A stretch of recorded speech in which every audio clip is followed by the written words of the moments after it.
Hello मेरे प्यारे दोस्तों, मैं अंकित आप लोगों का इस चैनल में स्वागत करते हैं। आप देख रहे हैं कि नाम में स्टडी पॉइंट। तो आज का जो हमारा वीडियो रहने वाला है वृत्त के ऊपर रहने वाला है। तो आज हम वृत्त को पूरी तरीके से समझने का प्रयास करेंगे और हर उन छोटे छोटे शब्दों के माध्यम से त्रिज्या, व्यास, परिधि, क्षेत्रफल क्या होता है इसको भी समझने का प्रयास करेंगे। हम परिभाषा के माध्यम से नहीं समझेंगे त्रिज्या क्या होता है, हमें बाय नेचर समझना है कि त्रिज्या से संबंधित क्या टर्म होता है, इससे हमें क्या सीखने को मिलता है। टोटल बातें हम सीखेंगे। व्यास क्या होता है, परिधि क्या होता है, क्षेत्रफल क्या होता है। तो आप इसको सीखना चाहते हैं तो आप इस वीडियो में अंत तक बने रहें और आपको ये वीडियो अच्छा लगे तो आज इस वीडियो को लाइक और ढेर सारा सब्सक्राइब जरूर करें। देखिए सबसे इंपॉर्टेंट क्या है, ये वृत्त दे रखा है। तो देखिए वृत्त और गोला में बहुत अंतर होता है। वृत्त को इंग्लिश में सर्कल कहते हैं और वही गोला को हम स्फीयर के नाम से भी जानते हैं। ये जो वृत्त होता है 2D फिगर होता है। जो वृत्त होता है वो 2D फिगर होता है। अब कोई भी जब फिगर की बात आती है तो ये क्लोज फिगर है। जो ये सर्कल हमारा है ये क्या होता है, ये एक क्लोज फिगर होता है। इसमें देखा जाए कि हम बात करें भी त्रिज्या का, तो त्रिज्या क्या होता है कि जिस केंद्र को मान करके इस वृत्त को खींचा जाता है, मतलब किसी भी केंद्र को मान करके। केंद्र क्या होता है, मतलब कोई भी ऐसा जब आप चक्रोला रखकर ऐसे खींचते होंगे तो जो बीच का जो मिड पॉइंट होता है उसे हम क्या कहते हैं, केंद्र कहते हैं।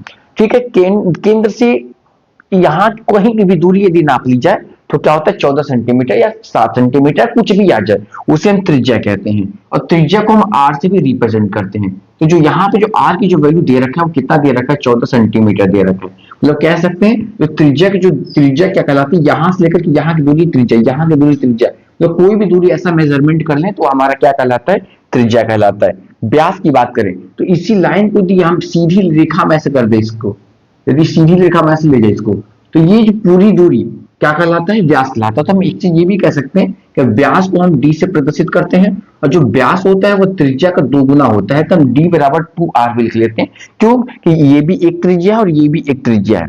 ये भी 14 सेंटीमीटर, ये भी 14 सेंटीमीटर। इस क्वेश्चन में देखा जाए तो जो हमारा जो व्यास होगा ये दूरी प्लस ये दूरी मिलाकर के क्या हो जाएगा, हमारा व्यास होगा। तो हमने क्या लिखा, डी बराबर 2r लिख सकता हूं या फिर r बराबर d/2 भी लिख सकता हूं, ये आपके ऊपर डिपेंड करता है। ये जो परिधि या परिधि कहिए या फिर परिमाप कहिए, बात एक ही होता है।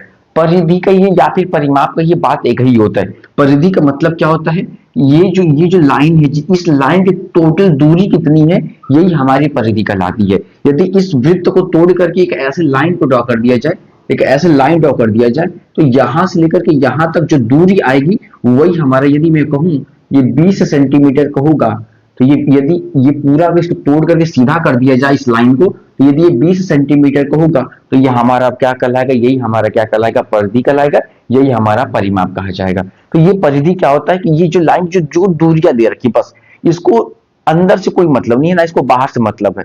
ये केवल ये लेंथ की बात करेगा, ये केवल लेंथ। तो जितना लेंथ होगा वही हमारा परिधि का हो या फिर परिमाप का हो, दोनों सेम चीज होता है। तो परिधि के जो फार्मूला होता है 2 पाई आर होता है। यहाँ पे पाई क्या होता है, पाई की जो वैल्यू होता है वो 22/7 भी लिख सकते हैं और 3.14 समथिंग भी लिखा जा सकता है। तो ये जो क्या हो गया, हमारा परिधि का ये फार्मूला हो गया।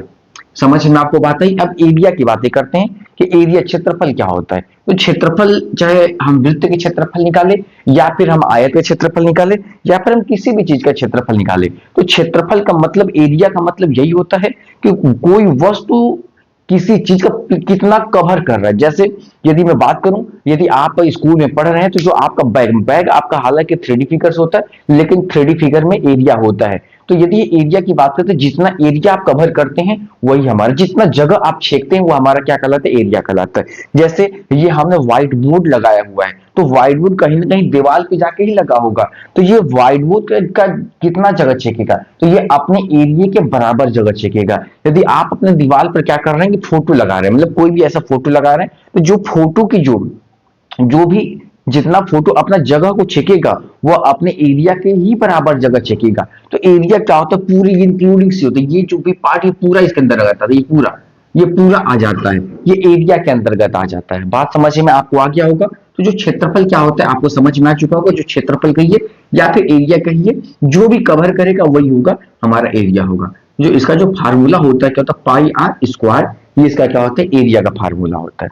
अब एक क्वेश्चन ऐसे कर लेते हैं, ऐसा रैंडमली करते हैं कि देखिए 14 सेंटीमीटर दे रखा है, तो यदि हम इसका परिधि निकालें, यदि हम वृत्त का परिधि यदि निकाला जाए तो कैसे निकालेंगे। वृत्त का परिधि पर, वृत्त का परिधि, परिधि भी कह सकते हैं परिमाप भी कह सकते हैं, ये बात आप ध्यान दीजिएगा।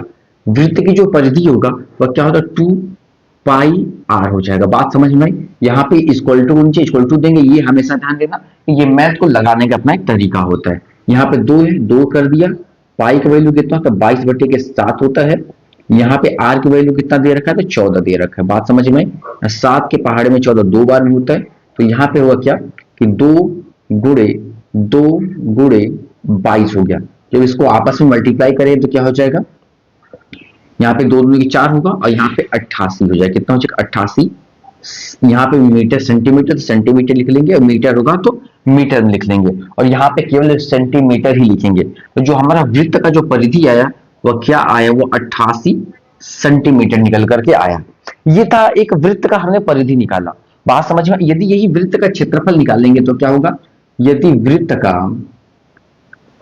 का क्षेत्रफल निकालना होगा तो यहाँ पे जो वृत्त का क्षेत्रफल बराबर क्या होता है, पाई आर स्क्वायर होता है।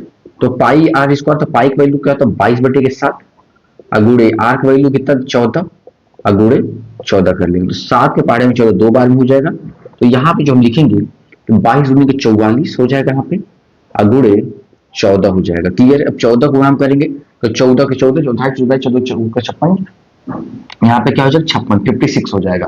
यहाँ पे देखिए ये 56, तो ये इजिली है, तो जाहिर सी बात यहाँ पे 6 लिखेंगे, यहाँ पे 6 लिखेंगे। उसके बाद क्या करेंगे, यहाँ पे 5 कैरी हो जाएगा, 14 14 फिर 56, 56 और 5 क्या होगा 56 में, यदि 56 में क्या करेंगे 5 को ऐड करेंगे तो कितना हो जाएगा हमारा 61 हो जाएगा। क्या हो जाएगा 61। ये 616 क्या गया हमारा, इसको हम स्क्वायर में लिखेंगे, हमेशा स्क्वायर को डिनोट किया जाता है, सेंटीमीटर में देगा तो सेंटीमीटर स्क्वायर कर देंगे, ये होगा हमारा, ये आंसर हो जाएगा।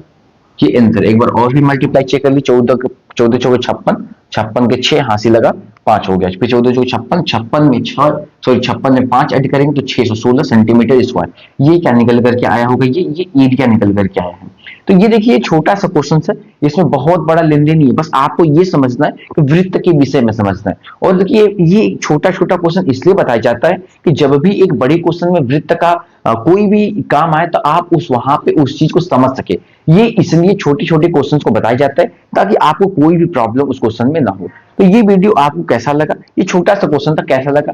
यदि अच्छा लगा हो तो प्लीज अपना कमेंट, अपनी राय जरूर कमेंट बॉक्स में करिए। ये जो भी इस विषय के आप बताना चाहते हैं इस टॉपिक के विषय में, या फिर नेक्स्ट टॉपिक आपको कौन सा टॉपिक चाहिए, आप कमेंट बॉक्स में कमेंट कर सकते हैं। Thank you for watching.